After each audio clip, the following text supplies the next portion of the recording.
কিছু মানুষের মনে খুবই ডুগডুগি বাজে, আমি করি কি, মানে আমি আরাফ করিটা কি, আমি লাইফে করবোটা কি, এই প্রশ্ন প্রতিটা মানুষের মনে খুবই জাগে। তো বেসিক্যালি আমি আমার লাইফে নিয়ে তেমন একটা ভিডিও মেক করি না। তো কিছুদিন ধরে আসলে শুরু করছি যে লাইফস্টাইল ভিডিওস।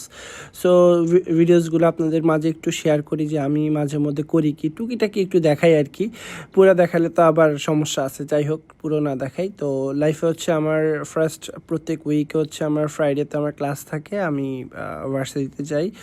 আমি প্রাইমিশি ইউনিভার্সিটিতে পড়াশোনা করি, বিএসসিতে পড়তেছি আর কি। তো সেক্ষেত্রে আমার প্রত্যেক ফ্রাইডেতে ক্লাস থাকে, এক্সাম থাকে। তো আমি প্রতিদিনের মতোই আজকে শুক্রবার বের হলাম ক্লাসের উদ্দেশ্যে। আজকে আমার এক্সাম ছিল, ক্লাস ছিল না। একটা ক্লাস ছিল উইথ দুইটা ল্যাব ছিল। তো সেই ক্লাস করতে গিয়েছিলাম, যাওয়ার জন্য সেই সকাল 8টায় বের হয়েছিলাম, ঘুম ঘুম চোখে গিয়েছিলাম পরীক্ষা দিতে, ল্যাব এক্সাম দিতে। প্রতি শুক্রবারের কার্যদিবসেই এই সমস্যাটা ফেস করে পরীক্ষা দিতে হয়।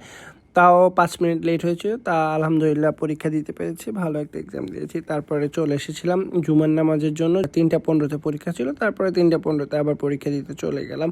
সো আলহামদুলিল্লাহ এইভাবে টুকিটাকি করে আমার লাইফ চলতেছে। আপনারা সবাই দোয়া করবেন। আর আমার আরও অনেক অনেক অনেক কিছু আছে, আস্তে আস্তে শেয়ার করবো আপনাদের সাথে। ততদিন পর্যন্ত আমার সাথে থাকুন, দেখতে থাকুন। আর আমার জন্য ভালোবাসা, দোয়া সব কিছুই থাকবে। আপনাদের জন্য সবসময় আমার ভালোবাসা, দোয়া সবসময় থাকবে ইনশাআল্লাহ। আসসালামু আলাইকুম।